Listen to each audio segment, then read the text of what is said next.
RCN. Le son de la différence. Vie associative sur RCN avec le clown Chamallow.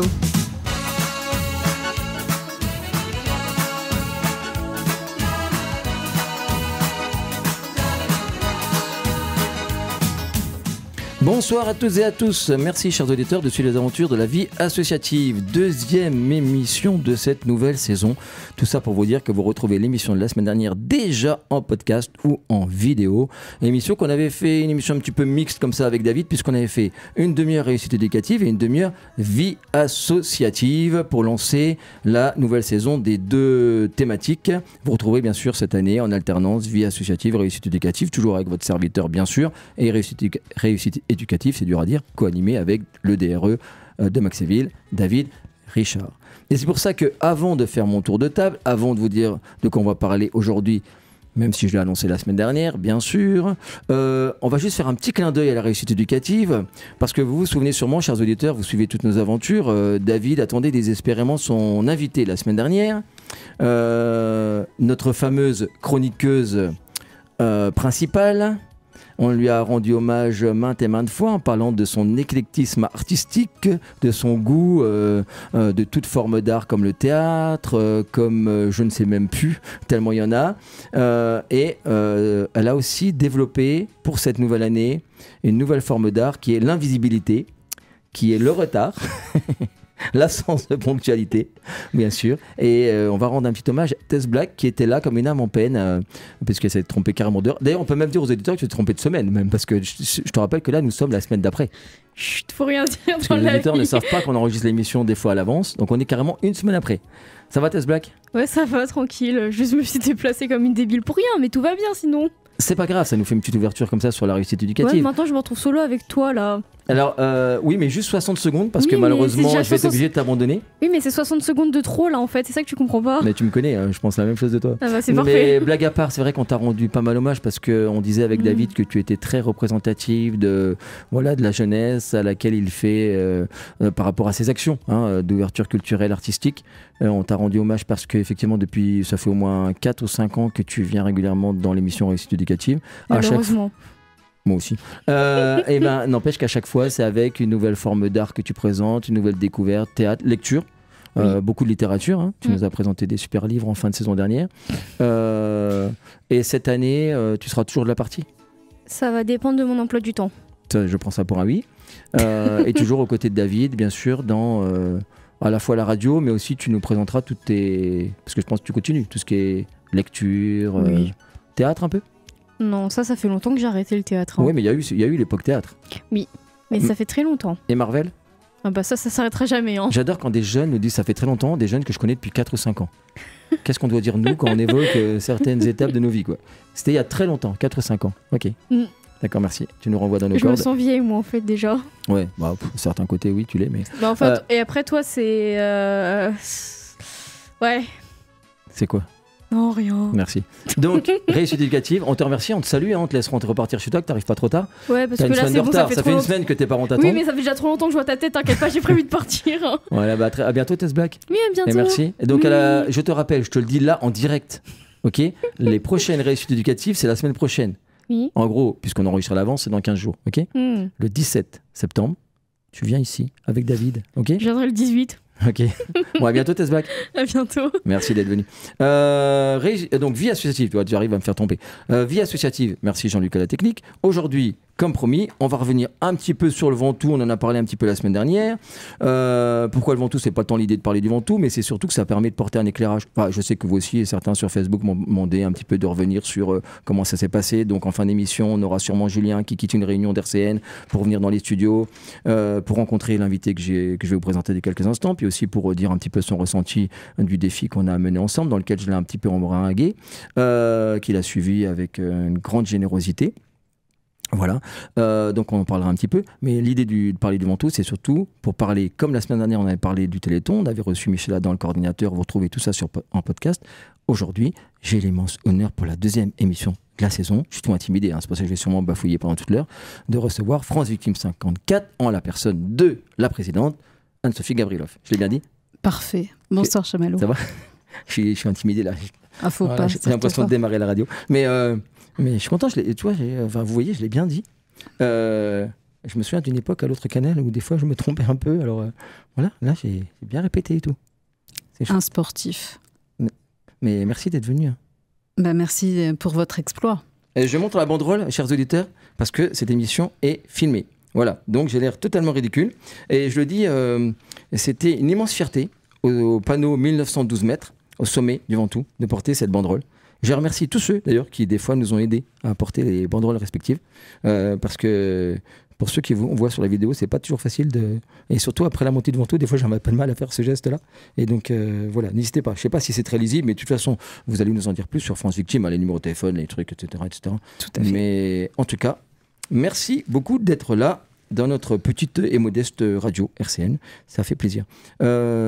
Question. J'ai beaucoup parlé de France Victime là-bas, au sommet, sur Facebook, à la radio, puisque grâce à d'ailleurs au technicien Jean-Luc, il y a eu régulièrement depuis plus d'un mois un petit spot, comme on appelle, petite chose qui passait de quelques secondes, qui parlait aussi de France Victime pour annoncer le Ventoux. Et du coup, j'en ai beaucoup parlé, mais je ne l'ai pas trop évoqué, les objectifs, la philosophie, etc. Donc je pense que c'est bien du coup que les auditeurs qui m'ont entendu juste dire France Victime 54 le connaissent un petit peu, cette association la connaissent. Du coup, qu'est-ce donc France Victime 54 ? Alors France Victime, c'est une association d'aide aux victimes. On accompagne toutes les victimes de tout type d'infractions, donc aussi bien les atteintes aux personnes que les atteintes aux biens, les accidents de la circulation. On a aussi une compétence sur les accidents collectifs, le terrorisme. Et donc il y a une association ou plusieurs par département. Et France Victime 54 intervient sur le ressort du tribunal judiciaire de Nancy, c'est-à-dire quasiment tout le département, sauf la partie haute Briey, puisque Briey a son tribunal. D'accord. Donc, et puis c'est une association nationale, hein, c'est ça qui a différents On fait pôles. partie d'une fédération. Il y a 130 associations en métropole et territoire ultramarin. Et en tout, c'est 1700 professionnels et 1500 lieux d'accueil. D'accord. Et donc en lien direct, parce que j'étais venu à l'Assemblée Générale il n'y a pas si longtemps, enfin quoi que les mois passent, Tess Black me dirait que je vieillis, mais j'étais venu à l'Assemblée Générale au tribunal. Oui, au mois d'avril. Au mois d'avril. Donc c'est en lien direct hein, avec le tribunal, avec... Oui, alors on est une association agréée par le ministère de la Justice et donc on propose un accompagnement gratuit, global, pluridisciplinaire et puis personnalisé pour chaque victime que nous rencontrons. Donc aussi bien des majeurs que des mineurs. D'accord. Ouais. Et donc, les auditeurs qui nous écoutent, là, peuvent aller à la rencontre de France Victime 54. Comment et dans quel cas ? Alors, souvent, ça arrive après un dépôt de plainte. Lorsque vous déposez plainte, vous avez un petit encart en vous disant, voilà, vous pouvez être accompagné par une association d'aide aux victimes et vous pouvez la contacter à tel numéro. Il y a également une plateforme nationale, le 116 006, qui fonctionne de 9h à 20h tous les jours. Ah, tous les jours ? Tous les jours. D'accord. Et donc là, on peut vous contacter. Voilà, on a une difficulté, une souffrance particulière. Voilà. Et après, vous pouvez aiguiller suivant. Voilà, souvent, nous, on intervient quand on arrive à une phase judiciaire, un dépôt de plainte, ou alors il y a une garde à vue d'un auteur. Et là, la victime va venir nous voir et on lui apporte des conseils. Et ensuite, on l'oriente, si besoin, vers des professionnels, des avocats ou des médecins, en fonction des situations. D'accord. Mais il y a déjà cet aspect judiciaire qui est... L'aspect judiciaire est très important dans notre activité. Sur les 15 salariés que nous avons, il y a 10 juristes, 2 psychologues et 2 assistantes sociales. Parce qu'on se rend compte que lorsqu'on est victime, lorsqu'on est sur une atteinte aux personnes, voilà, il y a un accompagnement global. Il y a le volet judiciaire, mais il y a aussi souvent un aspect social. Lorsque, par exemple, une femme victime de violence doit quitter son domicile, faut être en capacité de la reloger, parfois de lui fournir de quoi vivre ou de quoi s'habiller. Voilà. D'accord. J'ai une petite question. Mais je pense qu'après, vous allez développer sûrement... parce que vous êtes, je pense, par rapport à cette association-là, une sorte baromètre ou je pense que votre vision va nous permettre de voir un petit peu l'état de la société. Mais nous, on ne perçoit peut-être pas. Mais est-ce qu'on peut faire une petite parenthèse, c'est une immense parenthèse, mais sur les violences faites aux femmes, parce qu'on s'était connus par rapport à cette thématique-là. Pour des raisons personnelles, ça me touche énormément. Du coup, voilà, il y avait eu une action il y a 2 ans, c'est comme ça qu'on s'est connus.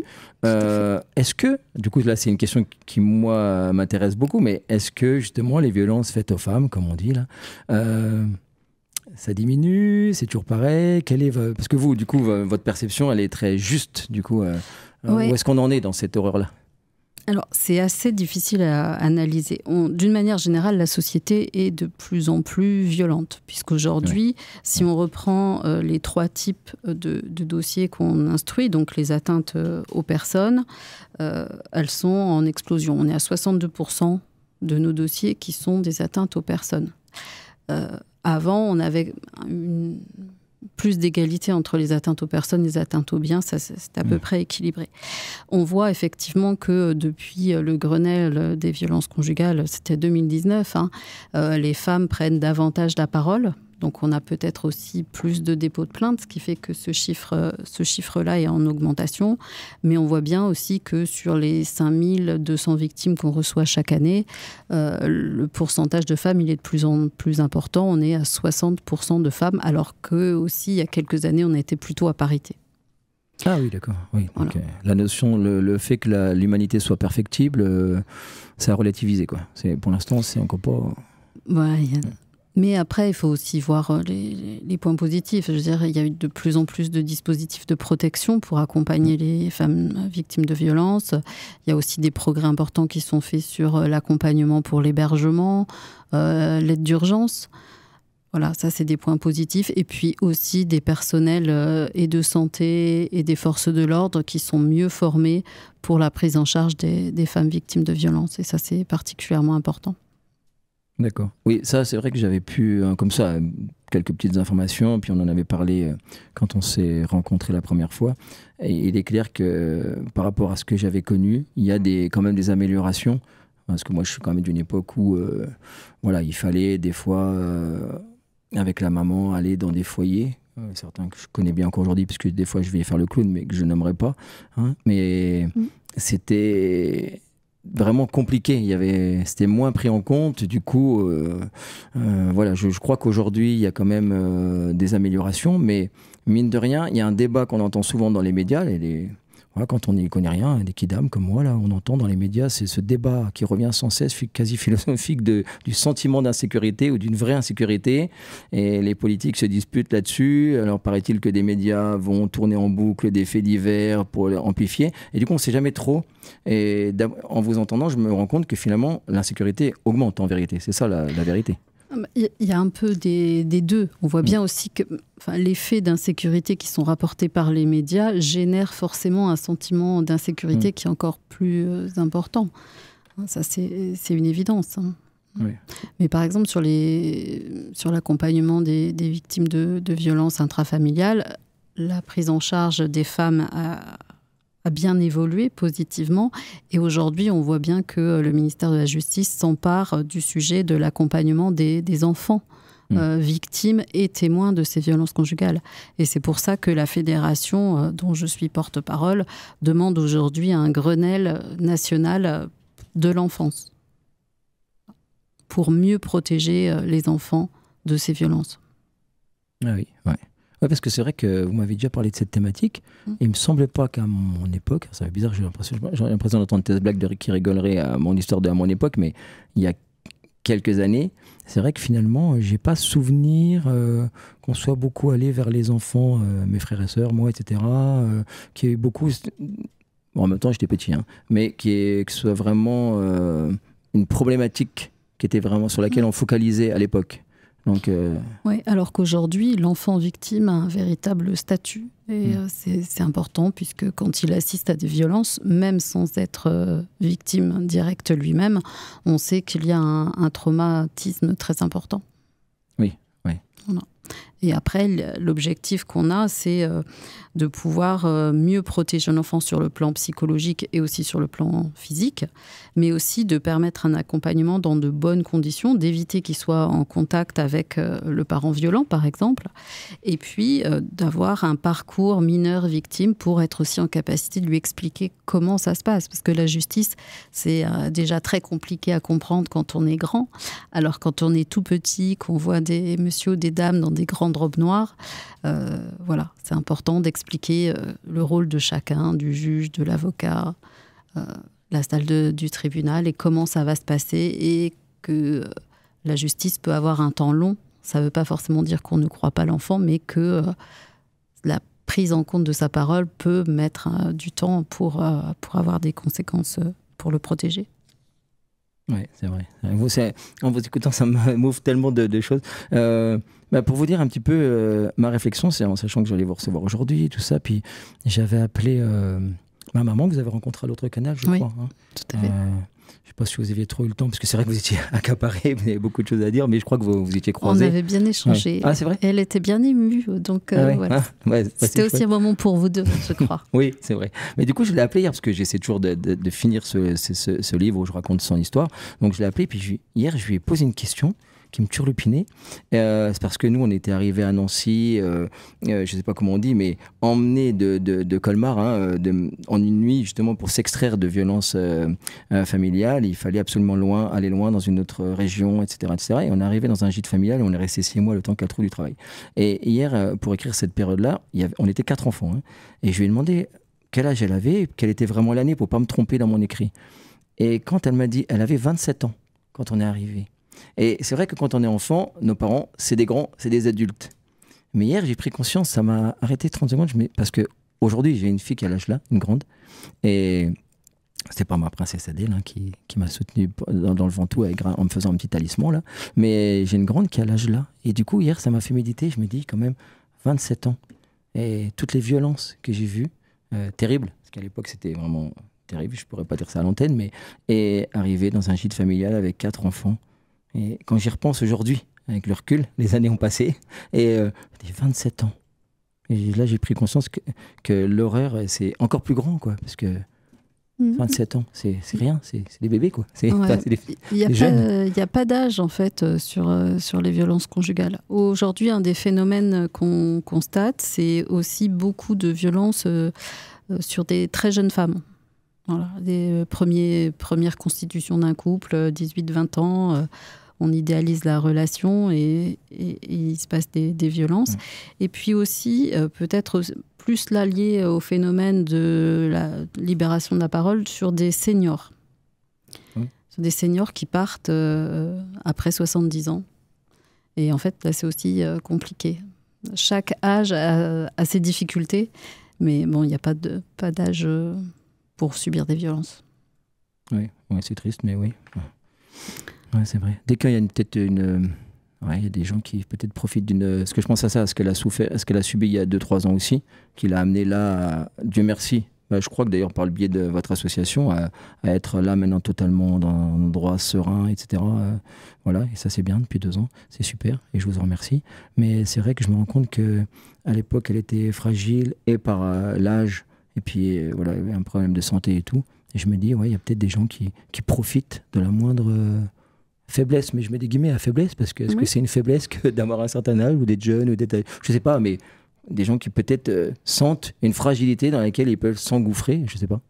Oui, mais on voit bien que les femmes victimes de violences, elles ont parfois un certain profil où plutôt les auteurs savent détecter les failles et vont plutôt s'attaquer à des femmes qui ont une petite fragilité, soit dans leur histoire familiale, soit dans leur vie personnelle, soit des problèmes de santé. Et ils rentrent dans des brèches et ensuite il y a un phénomène d'emprise qui peut se déclencher. Le monde est parfois tordu quand même. Mais c'est parfois difficile. Oui, mais c'est vrai que ce que vous faites, vous allez quand même à la rencontre directe de la vérité. Et ça ne doit pas être facile, non, dans votre association. Je pense que ça ne doit pas être simple. J'en parlais aussi des fois avec les Blues Roses par rapport à un autre aspect de ce qu'ils rencontrent. Mais il doit y avoir cette difficulté-là, non? Parce que ça ne doit pas être facile d'être à la rencontre quasi quotidiennement de la vérité du monde, quoi, dans ce cas-là de plus laide. Oui, nos professionnels sont effectivement confrontés à des difficultés et aux horreurs, entre guillemets, de notre société. Et donc, ils sont accompagnés, ils ont une supervision. Lorsqu'ils en expriment le besoin, ils voient un psychologue pour pouvoir évacuer toutes ces horreurs. Oui. Voilà. Parce que ça ne va pas être facile de laisser cette fameuse barrière dont on nous parle parfois pour se protéger soi-même. Ça ne va pas être toujours facile à gérer, non? C'est pour ça qu'on travaille qu'avec des professionnels. On a que notre conseil d'administration qui est bénévole. Tout le reste sont des gens formés justement par la Fédération France Victimes. Et donc on a aussi, je vous en avais parlé la dernière fois, on a un chien d'assistance judiciaire. Oui, j'allais vous en parler. Voilà, Exact. donc lui aussi, il a été formé. Alors notre Saxo a été réformé pour raison de santé. Mais on a récupéré Hubble, qui lui succède, qui lui est un Golden Retriever et qui accomplit sa mission là aussi alors, auprès des plus fragiles, donc principalement les enfants, mais aussi lors des procès d'assises, donc des procès qui sont souvent particulièrement difficiles à gérer pour les victimes. Donc ça, c'est un vrai apport, quoi. C'est ça. C'est un peu un doudou pour les personnes qui sont en situation de stress, notamment les enfants, quand ils vont aux examens médicaux ou quand ils ont des auditions avec un magistrat. Voilà, ou en procès d'assises, on voit bien qu'il y a quand même beaucoup de stress de se retrouver face à l'auteur dans un cadre qui est quand même très formel. Et la présidente de la cour d'assises me disait, mais même quand il y a le chien d'assistance, on sent que ça apaise les jurés. Voilà. Ah oui. Donc c'est positif. C'est très positif. Voilà. Il est intervenu 118 fois l'année dernière. Oui, parce que je crois que le premier, c'était juste après notre rencontre à l'autre canal, non? Oui, on l'a eu fin 2023, je crois. Ah oui, ouais, c'est ça. Ouais, d'accord. Ouais, non, mais c'est bien, c'est important. Mais en vous écoutant, je me rends compte que quand on est à l'écoute des médias, qu'on entend toutes les horreurs là, parce que tu sais que je crois qu'il n'y a pas un jour où les médias ne sont pas à l'écho d'une catastrophe. En fait, c'est dans l'ordre souvent. Alors, ça peut être aussi un mode je pense, de protection qu'on a tous aussi, mais c'est dans l'ordre du narratif. Alors, puis parfois nos vies font quand on entend l'information, etc. Mais en vous écoutant, voilà, c'est presque la réalité. Vous donnez corps à ce qu'on entend habituellement. Voilà, finalement. Oui, et puis je pense que nous avons tous dans notre entourage des gens qui ont été victimes d'un vol avec effraction chez eux et pour lequel ça a été douloureux, ou un accident de la circulation grave. Voilà, et les violences intrafamiliales, on en parle peut-être moins, mais dans chaque famille, il y a quand même souvent des histoires. Hein. Ouais. Quand on creuse un peu, c'est... Alors que la famille, je pense aux enfants, moi je suis toujours focusé sur les enfants, mais ça devrait être un havre de paix, un lieu de certitude, de confiance, de certitude, pas de solidité. Et c'est terrible pour les enfants quand c'est à la maison que ça devient un lieu d'incertitude, de peur quotidienne. Oui, à la maison ou des proches. Aussi, souvent, c'est des proches. On voit bien la Civise, c'était la commission qui avait été pilotée par le juge Durand. Hein. On considère que sur une classe de 30 enfants, il y a 3 enfants qui ont été victimes d'agressions sexuelles. Voilà. Ouais, quelle horreur, ça n'arrive même pas. C'est tout ça que je vous admire, parce que pour aider à améliorer le monde comme ça, vous allez vous confronter à des choses qu'on a même du mal à croire que ça existe, à conceptualiser. Ouais, c'est terrible. Hein, ouais. Ouais. Et là, sur ce type de violence, il y a un travail de repérage qui est particulièrement important à faire, alors par les professionnels de santé, parce que souvent le médecin traitant, c'est quand même le premier qui se rend compte de ce qui peut se passer dans une famille, ou aussi pour les enfants, le personnel de l'éducation nationale. Ah oui, ouais. Donc c'est bien les former pour leur permettre de repérer, parce qu'un enfant qui est victime de violence chez lui a quand même un comportement très spécifique, et il y a des choses qui peuvent alerter et justement conduire à la protection de cet enfant. D'accord. Donc la formation des adultes qui... Des adultes référents. Ah ouais, c'est terrible. On va faire une petite pause musicale sur ces choses, ces thématiques un peu pesantes, mais qui sont finalement le quotidien de France Victime 54. Hein. Vous parliez justement en antenne d'un accident automobile. Oui. Avec un ami là. Donc ça aussi c'est fréquent qu'ils viennent frapper à la porte de France Victime. Le droit des victimes en matière d'accident de la circulation est quand même plutôt bien fait. Donc on a assez peu de dossiers. On doit avoir une centaine ou 150 dossiers sur cette thématique-là. Après, on voit toujours que c'est difficile. Hein. Il y a eu le grand débat suite à l'accident Palmade, où on a transformé la loi pour créer l'homicide routier. Mais en fait, là, on a surtout changé les termes pour que ça soit plus acceptable par la société, parce que les peines restent les mêmes sur ce sujet. Ah d'accord, ça n'a pas amplifié les peines non, c'est... Assez peu sur... Il y a quelques circonstances aggravantes qui ont été ajoutées, mais la peine reste identique. D'accord. Eh bien, il y a encore beaucoup à dire. Eh ben, on se retrouve tout de suite avec France Victime 54. Tout à l'heure, on aura bien sûr Raphaël Lorraine au téléphone. Vie associative sur RCN. J'avais oublié que les roses sont roses. Avec le clown Chamallow. J'avais oublié que les bleus sont bleus. Le clown Chamallow. Ah, merci. Ah oui, non, vas-y. Si c'est pour Adamo, tu peux me couper la parole. Parce qu'en plus, je suis sûr que... Anne-Sophie, je peux dire Anne-Sophie à l'antenne comme ça ? Oui. Ouais, merci. Je suis timide quand je suis pas maquillé en clown, mais je suis sûr que Anne-Sophie vient à RCN juste pour entendre Adamo. C'est ça. C'est ça. Avouez que ça vous a manqué. C'est pour féliciter Chamallow. Oh bah non, mais c'est pas pour ça que je vous ai invité, non, mais c'était bien, c'est gentil parce que c'était pour donner corps, parce que c'est vrai que beaucoup de personnes m'ont dit, vous allez souffrir pour 3 associations, puis j'ai résumé un peu parce que on s'était déjà rencontrés, mais c'est vrai que je voulais un petit peu donner corps au défi et à l'évocation de l'association. Merci Jean-Luc, c'est beau ça. Voilà. Ouais, le monde, ça devrait être ça juste. Je pense on peut pas être violent quand on écoute Adamo quand même. Bon, je suis sûr que j'ai des invités qui diraient mon directeur d'antenne dirait peut-être que c'est ça qui le rendrait violent, mais c'est pour me talquiner. Donc revenons vers France Victime 54. Je crois, je triche un peu parce qu'on se l'est dit juste avant la prise d'antenne, mais que vous vouliez revenir peut-être sur les partenariats, mais c'est important, on se l'est dit juste avant la prise d'antenne, mais quand même c'est important les partenariats pour voir ce que vous coalisez comme acteur pour justement aller à l'aide des victimes. Oui, parce que la prise en charge d'une victime, c'est ce que je disais tout à l'heure, c'est global, c'est pluridisciplinaire. Donc bien évidemment, on travaille beaucoup avec le parquet et monsieur le procureur principalement. On travaille également beaucoup avec les forces de l'ordre, que ce soit police nationale ou gendarmerie.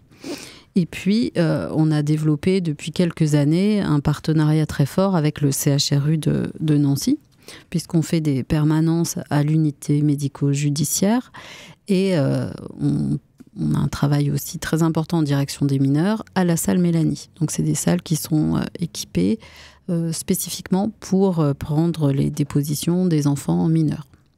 Et depuis peu, mais vous en avez peut-être parlé sur votre antenne, a été mise en place sur Nancy la Maison de la Résilience, qui est portée par le docteur Ingray et qui travaille sur la prise en charge des victimes, notamment de violences sexuelles. Donc là aussi, on fait des permanences de juristes parce qu'au-delà de la prise en charge du trauma et des violences physiques subies par les victimes, il est important de pouvoir leur expliquer le volet judiciaire, comment ça va se passer. Et puis, toujours avec le CHRU, et la ministre Berger est venue il n'y a pas très longtemps, on a signé un nouveau protocole sur le dépôt de plainte à l'hôpital pour permettre aux victimes de pouvoir déposer plainte à l'hôpital. Parce qu'en fait, quand elles arrivent et qu'elles sont prises en charge par le personnel soignant, c'est aussi un temps de, alors je le mets entre guillemets, mais de repos, où elles ne vont pas être sous la pression des auteurs, on va pouvoir leur expliquer les choses. Et parfois, elles vont décider à ce moment-là de déposer plainte. Il arrive aussi souvent qu'elles le font, elles ont besoin d'un temps de réflexion après le traumatisme qu'elles ont vécu et qu'elles ne reviennent que 2 ou 3 mois après en disant Ben là, voilà, je vous ai vu à ce moment-là quand j'étais à l'hôpital. Vous m'avez expliqué comment ça pouvait se passer. Là, je suis prête à aller déposer plainte. Et à ce moment-là, on accompagne la victime pour déposer plainte.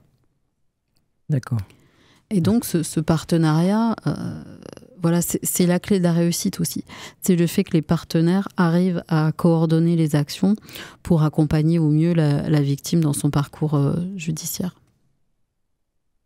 Oui, mais c'est bien parce que moi, ça me rappelle plein de choses, donc c'est pour ça, mais de rendre peut-être un peu moins anxiogène ce parcours judiciaire qu'il est intrinsèquement quand même, et qui ne doit pas faciliter l'acceptation de démarches, non de démarches, de dépôt de plainte, etc. Parce que moi j'avoue qu'il m'est souvent arrivé enfant de dire mais pourquoi on ne fait pas ça, et de ne pas trop comprendre le monde qui m'entourait, parce que quand on est enfant, on a une vision, des fois on a l'impression que c'est simple, on se dit mais pourquoi on ne part pas, par exemple. Moi, toute mon enfance, j'ai dit ces phrases-là, est-ce qu'on part, etc. Et on ne comprend pas toujours que les adultes, pour eux, c'est plus complexe qu'on ne croit, et des fois on s'interroge, et finalement de rendre moins anxiogène et d'expliquer que c'est possible de porter plainte, que c'est possible d'enclencher quelque chose, qu'il y aura une protection qui sera mise, etc., ça peut, je pense, faciliter les démarches.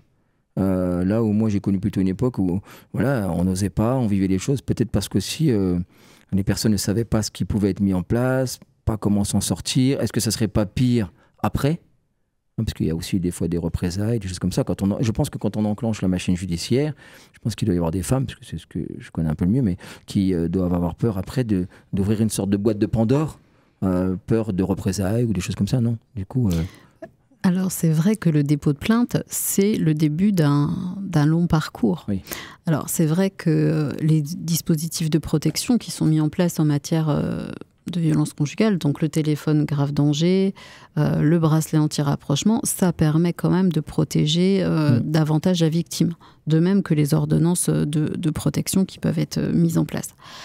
Après, on voit bien aussi toute la difficulté, parce qu'il y a le dépôt de plainte, il y a ensuite le « je vais partir », je veux partir, mais c'est parfois comment je vais financer mon départ, où est-ce que je vais aller habiter, comment on va gérer les enfants, comment on va gérer la famille. C'est aussi faire exploser beaucoup de choses, et parfois la victime elle se dit bon allez, c'est peut-être un mauvais épisode, ça va peut-être passer. Et en fait c'est leur dire voilà, nous on est là, les différentes options c'est ça, les aides que vous pouvez avoir sont celles-ci, mais maintenant c'est vous qui avez la décision. Il est important de ne pas se mettre à la place de la victime, c'est elle qui doit décider, et ça ne peut fonctionner que comme ça. Oui, bien sûr. Bien sûr. Mais je pense que ça peut aider à la prise de décision, effectivement, de lui montrer que le parcours judiciaire... Mais bon, il reste ce qu'il est. Je pense qu'il reste anxiogène. Et effectivement, c'est un long processus, non ? C'est un processus qui est long, c'est un processus qui est contradictoire. Et voilà, c'est vrai que le temps de la justice n'est pas celui forcément de la victime. Voilà. Et qu'il est parfois, notamment... quand il y a des enfants, c'est difficile de mettre en place des vraies protections, parce que il y a la prise de contact entre le père, l'auteur le plus souvent, et les enfants, et forcément ça nécessite souvent de se rencontrer, et ça peut générer des difficultés ou recréer des difficultés. Oui. Ouais, puis après il y a aussi la difficulté pour partir, le fameux partir financière, parce qu'on vous parlait d'emprise tout à l'heure. L'emprise elle est parfois, j'en sais rien, moi je dis ça, mais vous rectifiez si j'ai des bêtises, ma perception elle est quand même datée, mais l'emprise peut être aussi financière, dans le sens où comment partir, comment on va s'en sortir, etc. Comme je disais tout à l'heure, nous on avait commencé par 6 mois dans un gîte familial. Pourquoi aussi long ? Parce que on n'avait pas le droit d'en partir tant qu'il n'y avait pas un travail et une sécurité financière pour les enfants, quoi. Et c'est sûr que ça doit aussi pas faciliter le fait de pouvoir s'extraire d'une cellule familiale violente. S'il y a la difficulté à affronter l'aspect financier, je pense que ça ne doit pas aider. Donc je pense que l'emprise doit jouer aussi là-dessus. Certains doivent jouer aussi sur ça. Oui, mais après, c'est vrai que quand on pense violence, on pense violence physique, mais il y a aussi toutes les violences psychologiques, les violences économiques. voilà, quand vous n'avez pas de moyens pour partir, c'est compliqué. Ou quand vous n'avez plus vos papiers pour partir, c'est aussi compliqué. Et c'est pour ça que la Fédération France Victime a développé un outil qui s'appelle Mémo de vie. Et donc sur Mémo de vie, vous avez un coffre-fort sur lequel vous pouvez mettre vos documents en sécurité, vos papiers, tous vos contrats de mariage ou autres. Et puis, vous avez aussi un journal de bord où vous pouvez noter toutes les violences que vous subissez jour par jour. Et comme ça, quand vous êtes prêt à déposer plainte, vous avez des éléments. Vous avez déjà un fond. Je mets aussi entre guillemets un fond de dossier qui vous permet d'avoir des traces qui vont pouvoir caractériser les violences.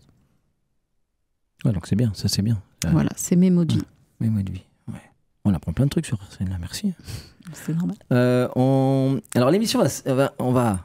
Parce que c'est des thèmes un peu comme ça, pesants, difficiles. Ça va ? Ouais. C'est bien passé la réunion ? Ouais, super. Super. Ah, le micro est allumé. Qui est là ? Oui, justement, je fais une sorte de petit effet mystère. On va alléger un petit peu ces thématiques-là parce qu'on reçoit un petit rigolo là. Alors, je dis aux auditeurs, on a Julien, mais j'avais annoncé tout à l'heure, donc les auditeurs sont pas surpris. Pourquoi je voulais que tu passes quelques minutes là ? On fera une grande émission, un coup où tu auras vraiment 1 heure et on s'amusera à faire une émission très humoristique. On racontera notre défi du début à la fin, du premier train. Du premier départ à 5h55 du matin, dans le noir, jusqu'à l'arrivée. On fera toute 1 heure, je pense, parce que j'ai plein de questions à te poser, puis on s'en posera mutuellement et on racontera tout ça. Mais je voulais que tu viennes déjà parce que tu as aussi souffert sur les pentes pour emmener la banderole de France Victime 54 là-haut, donc ça m'intéressait de vous présenter mutuellement l'un à l'autre. Mais aussi, je le dis aux auditeurs, mine de rien, on se taquine. La dernière fois à la radio aussi, j'ai taquiné sur nos vitesses respectives de montée, de descente, tout ça. Mais il y a un truc qu'il faut dire aux auditeurs. On se taquine parce que finalement, grâce à cette aventure humaine, je pense qu'il y a une belle histoire d'amitié qui, moi je le dis, après ils le pensent peut-être pas, mais moi je le dis de mon côté. Et d'ailleurs, ça va sûrement donner lieu à d'autres aventures. On parle déjà de beaucoup de montées de côte, etc., etc. Mais cette aventure humaine, on se charrie parce que du coup on s'entend bien. Mais il y a juste un truc sur lequel je veux dire, parce qu'après je continuerai de le charrier, bien sûr, parce que ça m'amuse de le taquiner sur la rapidité de montée. Mais ça, c'est juste parce que c'est de l'amitié. Mais il faut dire un truc. Il y a à l'Assemblée Générale de RCN, donc il n'y a pas si longtemps finalement, j'ai lancé à la cantonade l'idée que j'avais déjà décalé le Ventoux que je voulais monter en fin d'année dernière. Et puis, on ne peut pas y aller seul. On pourrait, mais ça serait idiot parce que le Ventoux est tellement difficile pour plein de raisons qu'il arriverait n'importe quoi, on ne peut pas y être seul. Et du coup, pendant ce temps, je croyais qu'il téléphonait pour des trucs personnels, pas du tout, c'est pour l'insert téléphonique d'après. Et du coup, il faut absolument être à deux. Hein, tu as vu, toi, et puis on avait vu dans les médias qu'il y avait eu quelques décès avant notre arrivée. Toi, des fois, tu me dis arrête d'en parler parce qu'on dirait que je te fais un décompte des. Mais c'est vrai que finalement, c'était impressionnant pour nous de voir que quand on est arrivé, depuis le mois de juin, il y avait déjà eu 3 décès sur le Ventoux. Donc, on peut pas y aller seul parce qu'on sait jamais. Hein. Puis c'est des gens qui sont à vélo, pas à monocycle. Ouais, en plus. et donc, il était hors de question d'y aller seul. Et j'ai lancé la cantonade à l'Assemblée Générale. Et ah oui, parfait. Oui, on a l'insert téléphonique. Ok, dans quelques secondes, on prendra. Ouais, c'est mouvementé la fin d'émission. Et du coup. J'ai lancé et il fallait absolument quelqu'un. Et ce jeune homme-là, Julien, c'est Julien, c'est ça. Je le taquine parce que pendant longtemps, je me trompais de prénom. J'ai découvert qu'il travaillait à la radio. Il était déjà depuis 3 ans, en vérité. C'est ça. Et il a tout de suite dit oui, ok. Alors que on avait fait connaissance déjà parce qu'il était gentil, il me faisait toujours mon café avant mes émissions. Ce qu'il ne fait plus depuis qu'on se connaît mieux. Je sais pas pourquoi. Non, tu mérites plus, ça y est. Ouais, c'est ça. Et c'est rigolo parce que je l'ai vraiment connu un jour, il est venu me voir, il m'a dit mais tu montes la pente qui va vers la radio à vélo, tu sais que moi je mets mon vélo dans le bus pour monter. Et il est quand même passé de cette remarque là qui m'avait fait rire à tu vas dans le Ventoux, pour des actions caritatives et tout, ok je t'accompagne. Et ben mine de rien je savais pas à quoi je m'attendais en fait. Ouais, mais mine de rien il a accepté, ça aurait pas eu lieu sans lui. Il s'est entraîné comme un fou jusqu'au Ventoux. On est de temps en temps allé monter la côte de Marron, mais il l'a plus souvent monté. On n'avait pas trop le temps d'être ensemble, on l'a fait quelques fois ensemble. Il s'est entraîné. Il s'est tellement entraîné qu'il s'est même préparé à la chute, puisque 15 jours avant le Ventoux, il a fait un super accident en Allemagne à vélo. Il a fait un soleil. Ça, pas il a été recousu, etc., près de l'œil et tout. Il a même travaillé son endurance aux chutes et au rafistolage. Donc, merci. Merci à toi. C'était une belle aventure quand même. Et puis bravo. Merci. Bravo parce que moi je suis je fais pas beaucoup de vélo, hein, mais j'ai regardé Mont Ventoux, c'est 21 km, 7,5% de pente en moyenne et 1590 mètres de dénivelé positif. Ouais, elle a travaillé. Ouais, j'ai bossé un peu mon sujet et je me suis dit, oulala, mais faut être un pro pour faire ça. Il doit falloir s'entraîner et puis avoir une sacrée endurance. Donc moi, je tiens à souligner votre exploit sportif et à vous féliciter tous les deux. Merci. Ouais, parce que je le charrie, mais j'avais pas fini. Je le charrie, mais à cette heure-ci, là, maintenant, il peut dire, il l'a fait. Il a monté 2 fois le Ventoux dans la même journée. Et on a croisé beaucoup de cyclistes qui le montaient, mais qui ne le montaient pas forcément tous 2 fois. Hein. Et on connaît plein de gens qui ne le montent pas d'ailleurs. Donc, qui le montent en voiture ou en scooter. Ouais, c'est ça. Je suis embêté, mais en même temps, ça fait très mosaïque là. Parce qu'en même temps, à cause de l'heure, hein, tu connais mon rapport à l'heure, on a en ligne un autre acteur de notre défi. Alors c'est rigolo parce que là, tout le monde est réuni. Donc je crois qu'on a Denis. Denis, t'es en ligne ? Oui, bonjour Jean-Malo. Alors là, c'est génial parce que, alors je t'explique. En plateau, on a donc Anne-Sophie Gabrielov, présidente de France Victime 54, voilà, qui t'entend, qui est là à côté de moi. Bonsoir. Bonjour. Donc j'explique à ceux qui sont là, donc c'est Denis Bettinger, le président de Raphaël Lorraine. J'ai à ma gauche Julien, donc que tu as dû voir sur Facebook. Bon, lui, il avait un double vélo, il avait 2 roues, donc il a triché, mais grâce auquel j'ai pu y aller. Puisqu'il a fait partie de l'intendance, 100% de l'intendance c'était lui d'ailleurs, et du coup là est-ce que tu peux en quelques mots, merci beaucoup d'avoir accepté l'invitation, hein, d'être là, et merci pour tous tes messages, etc., pendant le défi, et comme pour Anne-Sophie Gabrielov, j'ai tellement parlé de Raphaël Lorraine au sommet du Ventoux, avant le Ventoux, pendant, après, etc., en expliquant pourquoi je le faisais. Tu as dû voir aussi les articles de presse, mais j'ai pas forcément, comme pour France Victime 54, bien présenté l'association. Est-ce qu'en quelques mots, ça t'embêterait pas de dire aux auditeurs, bah voilà, Raphaël Lorraine, j'en parle beaucoup, mais qu'est-ce ? Oui, je vais être très rapide. Raphaël Lorraine, c'est une association qui réalise des rêves d'enfants gravement malades et qui organise des activités pour eux. On travaille en direct avec le service de cancérologie pédiatrique de Nancy-Brabois. Et donc, on s'occupe de tous les enfants et adolescents lorrains qui sont touchés par cette maladie, et depuis maintenant 13 ans, on a réalisé de très nombreuses activités grâce à des mécènes fidèles qui nous soutiennent. Voilà, on a des plus belles choses qu'on a organisées. On a été 5 fois en Laponie pour emmener des gosses voir le Père Noël dans ce pays lointain. On organise très souvent des déplacements aussi à Dinard, où on emmène des gosses faire du catamaran en mer, et sinon on organise beaucoup d'actions de proximité aussi, que ce soit avec le zoo d'Amnéville, avec le parc Sainte-Croix, avec les salles de spectacle, comme le Zénith de Nancy ou le Galaxy d'Amnéville, où on offre des super moments à des enfants qui ont malheureusement beaucoup de moments difficiles à vivre à l'hôpital. Et donc on essaie d'être pour eux une parenthèse qui leur donne un mental de vainqueur dans ce combat contre la maladie. Voilà. Les qualités qui sont exactement celles que tu démontres quand tu montes le Mont Ventoux et que tu te lances dans différents défis. Tu connais très bien l'hôpital parce que tu y viens très souvent. Et j'adore ton défi parce que c'est vraiment un exemple qui sert à tous les enfants qui te suivent. Ils se disent, si Chamallow est capable de faire ça, ben nous on est capable aussi de gravir notre Mont Ventoux à nous, qui est la maladie. C'est chouette ce que tu dis, parce que c'est ce qu'on a défendu dans l'émission de la semaine dernière avec Michel Adam, le coordinateur du Téléthon. Voilà, le muscle au service du muscle, il dit toujours. Et le Téléthon défend ça aussi, c'est-à-dire des actions sportives, mais pour dire, voilà, c'est un signal qu'on envoie effectivement aux vrais héros. Et les vrais héros, ce sont les enfants, leur famille, hein, les parents qu'on peut rencontrer de temps en temps. En vérité, les vrais héros, c'est eux en vérité, hein.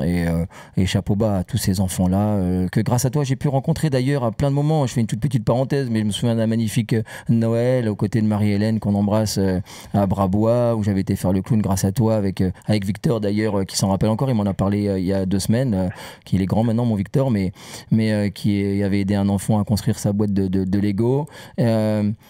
Et c'est ce que j'aime bien aussi, ça, cette rencontre des enfants avec les enfants, hein, voilà, la rencontre comme ça. Et puis aussi, je peux le dire, là je vais le dire, j'ai dénoncé Julien, je vais dénoncer Denis que j'ai en ligne, c'est que Denis m'a fait monter dans un avion sans porte. J'ai dit à Adèle la semaine dernière, je lui ai dit, tu te rends compte, il n'y avait même pas de porte.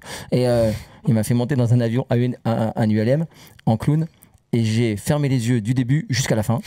Voilà. Mais en tout cas, tout ça pour dire que c'était des super moments. J'ai regretté de ne pas être à vos côtés pour les baptêmes de l'air cette année encore, mais à chaque fois ça tombe mal parce qu'à chaque fois j'ai une petite princesse là qui me dit ça serait chouette d'y aller. Et puis après, comme c'est souvent le jour où elle repart pour quelques temps, alors c'est toujours un peu compliqué, mais en tout cas j'étais avec vous par la pensée. Et ces moments-là, ce que vous offrez aux enfants, mais c'est magnifique quoi, parce que j'ai vu des sourires à la fois à l'hôpital pour les Noëls, mais les baptêmes de l'air, voilà. Tu fais partie de ces personnes. Voilà, qui moi me donne envie de faire les actions parce que on parlait tout à l'heure, je suis avec France Victime 54, donc tu te doutes que les thèmes qu'on vient d'aborder n'étaient pas faciles, et il y a comme ça une vision de la nature humaine et puis du monde qui nous entoure qui n'était pas encore très parfaite, mais tu fais partie de ces personnes qui, voilà, un peu ce que dit Albert Camus, quoi. Il y a des personnes qui nous donnent envie de croire en l'humanité, et tu fais partie de ces personnes-là avec un cœur immense. Et voilà, j'espère qu'on se croisera rapidement dans des actions et même dans les studios. En tout cas, je dis aux auditeurs, voilà, allez à la rencontre de Raphaël Lorraine. On peut comment, le site internet ?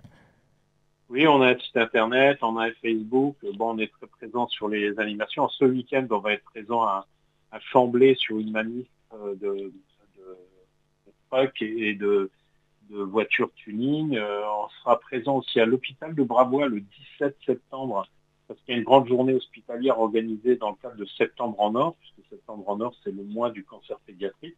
Donc toutes les associations sont très visibles durant ce mois de septembre.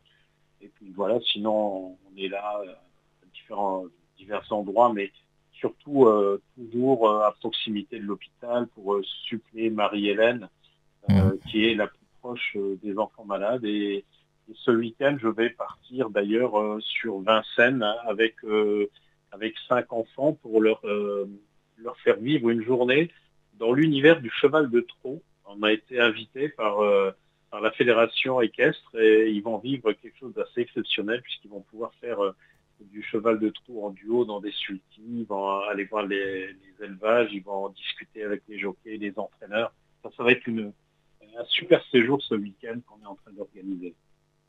Ah, génial. Puis d'ici le 17 septembre, tu nous rediras quelques mots, on en reparlera. Puis je t'enverrai un message par rapport à Hors Antenne. C'est mercredi 17 septembre.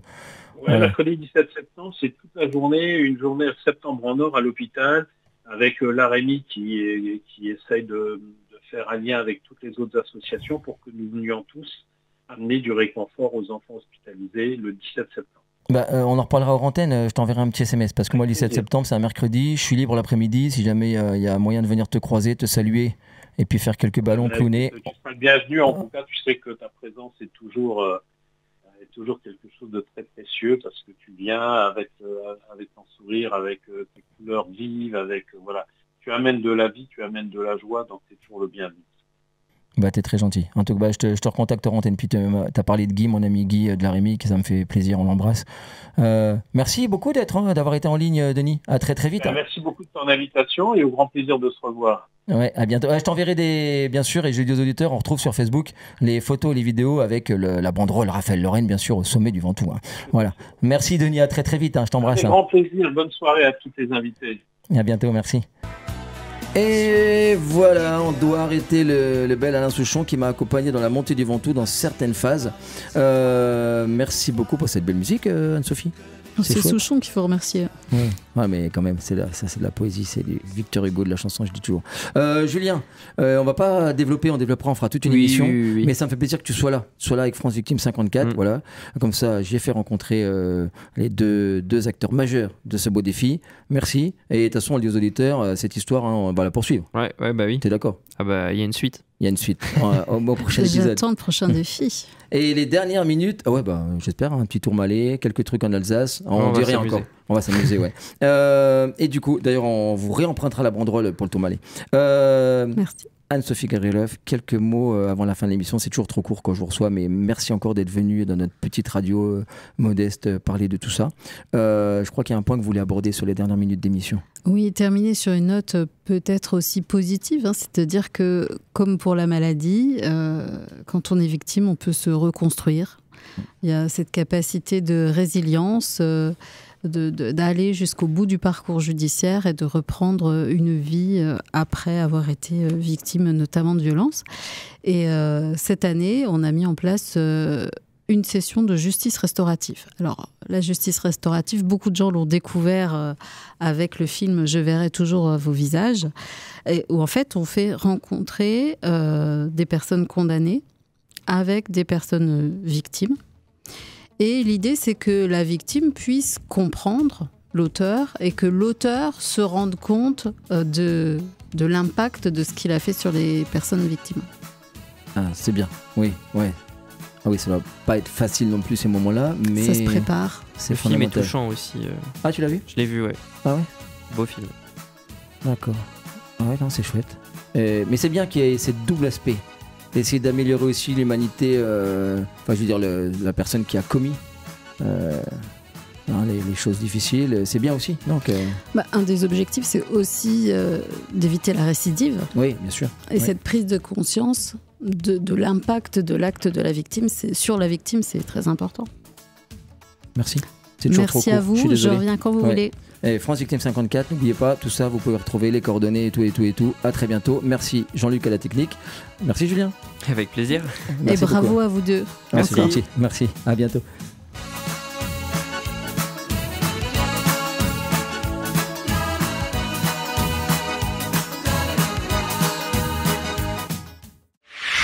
RCN, www.rcn-radio.org